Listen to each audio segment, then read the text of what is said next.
I'm sorry, chaps, but I don't know how far science can go before it turns back on itself, reversing the goodness it purports to create. Well, what do you mean, Hamilton?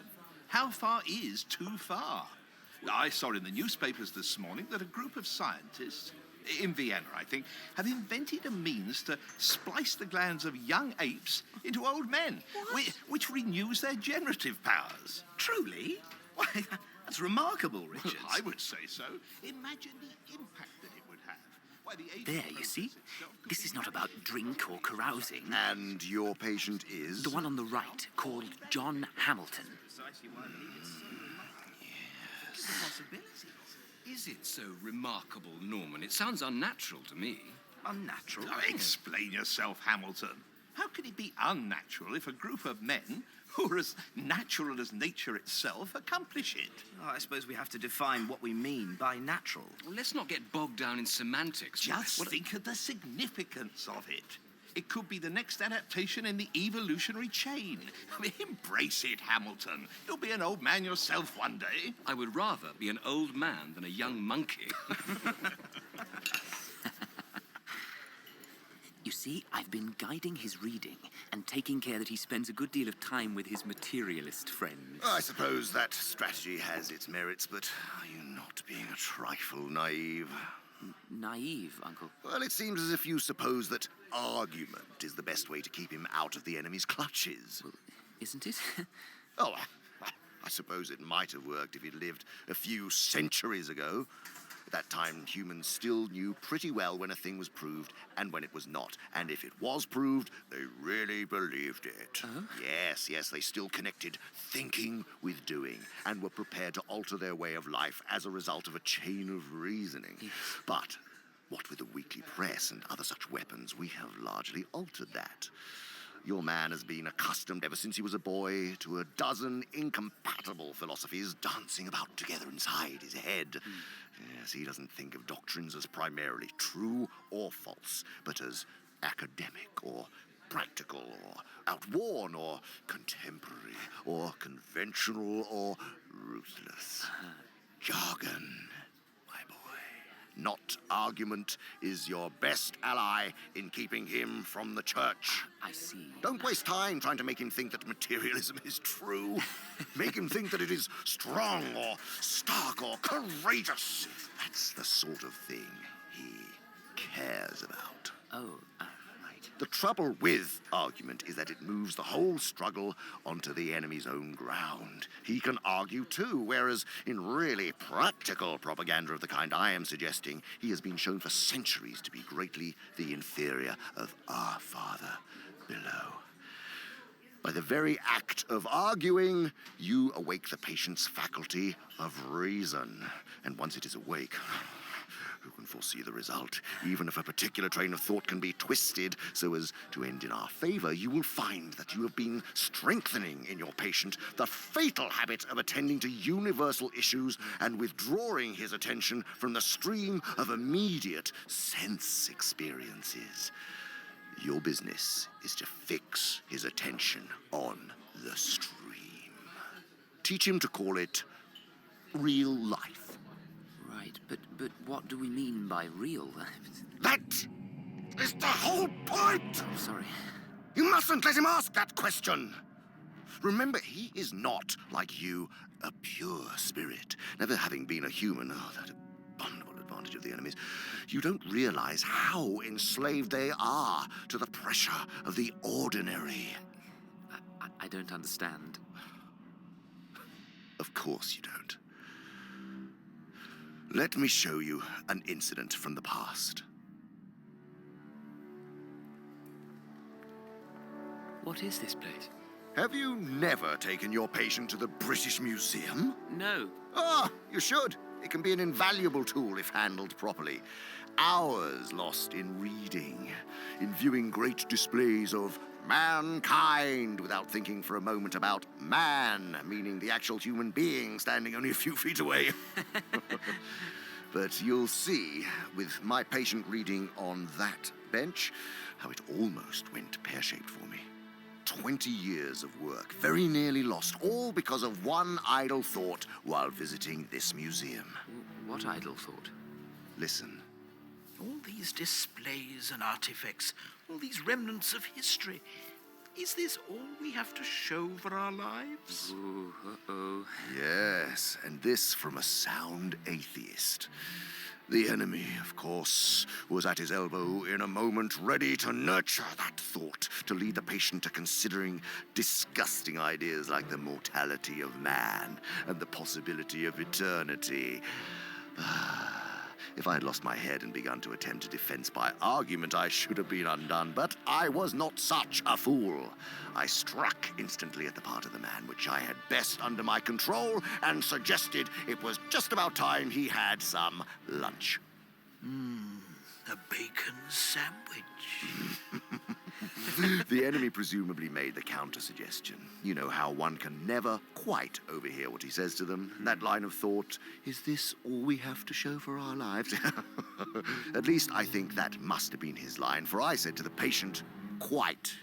In fact, much too important to tackle at the end of a morning. True. Much better to come back after lunch and go into it with a fresh mind. Of course. Right. There's a lovely cafe just around the corner.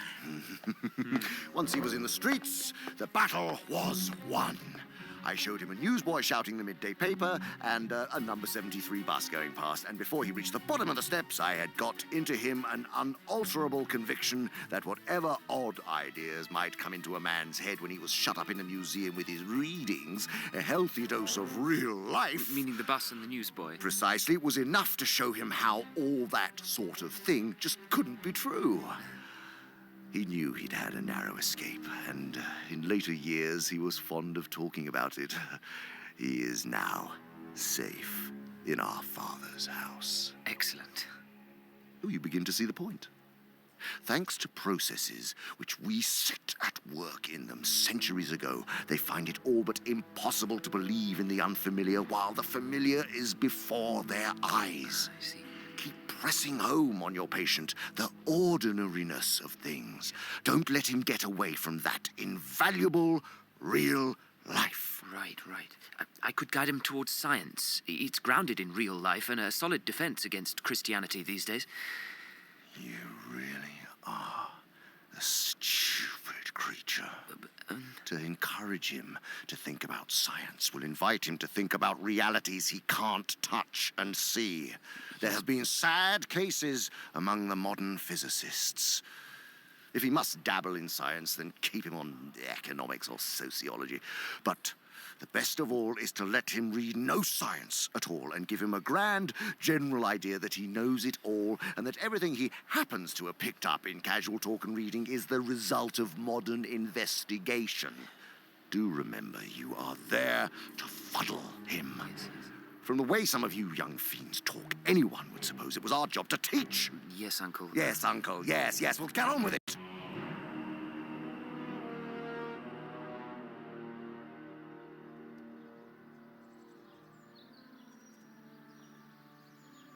Wormwood! Uncle! What are you doing? Well, I'm sitting here. Where is your patient? Inside. Inside where? That church. Exactly. Your patient has become a Christian. He has. Yes, do not indulge the hope that you will escape the usual penalties. Indeed, in your better moments, I trust you would hardly even wish to do so. Yes, Uncle. No. That is... Oh, dear. In the meantime, we must make the best of the situation. Hundreds of these adult converts have been reclaimed after a brief sojourn in the enemy's camp and are now back with us. Truly? You are an imbecile. Sorry. All the habits of the patient, both mental and bodily, are still in our favor. One of our great allies at present is the church itself. Oh? Do not misunderstand me. I do not mean the church as we see her, spread out through all time and space, rooted in eternity, terrible as an army with banners. That, I confess, is a spectacle which makes our boldest tempters uneasy, but fortunately it is quite invisible to these humans.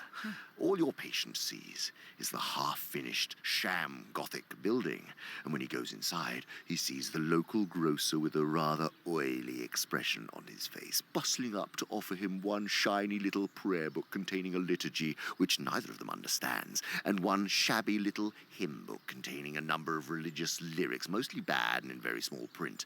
And when he gets to his pew and looks around him, he sees just that selection of his neighbors who, until now, he has avoided. You want to lean pretty heavily on those neighbors. Make his mind flit to and fro between an expression like the body of Christ and the actual faces in the next pew. It matters very little, of course, what kind of people that next pew really contains. You may know one of them to be a great warrior on the enemy's side. No matter. Your patient, thanks to our Father below, is a fool.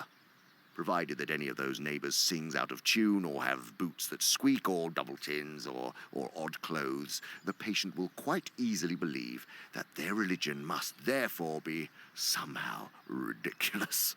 Ridiculous? Yes. At his present stage, you see, he has an idea of Christians in his mind, which he supposes to be spiritual, but which in fact is largely pictorial and completely fabricated based upon a false image. Never let him ask what he expected them to look like, or if that expectation was unrealistic. Keep everything hazy in his mind now, and you will have all eternity wherein to amuse yourself by producing in him the peculiar kind of clarity which hell affords. Right, so I shouldn't stop him from going to church? No. You must work hard on the disappointment or anticlimax, which is certainly coming to the patient during his first few weeks as a churchgoer.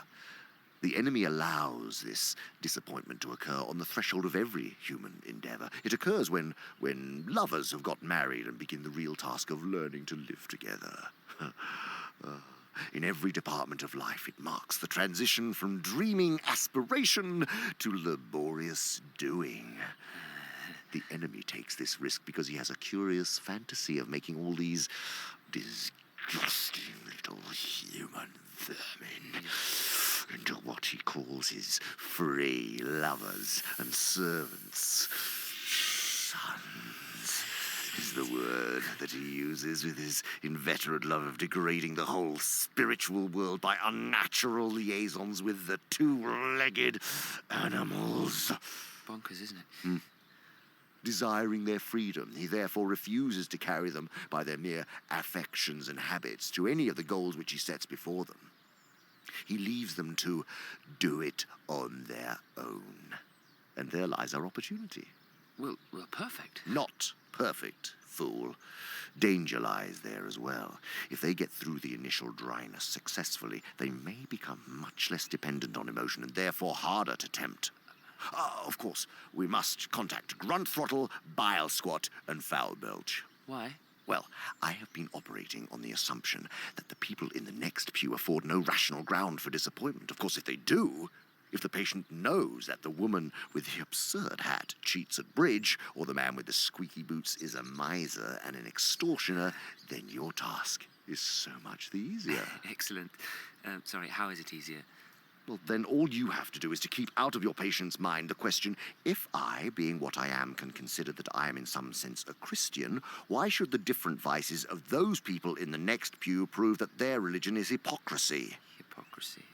Sorry, isn't that an obvious thought for him to have? How would I stop it from occurring to him? Handle him properly, and it simply won't come into his head. Right. He has not been anything like long enough with the enemy to have any real humility yet. What he says, even on his knees, about his own sinfulness is all parrot talk. At bottom, he still believes he has run up a very favorable credit balance in the enemy's ledger by allowing himself to be converted, and he thinks that he is showing great humility and condescension in going to church with these smug, commonplace neighbors at all. Keep him in that state of mind as long as you can. I will do my best, Uncle. You'd better had, Wormwood.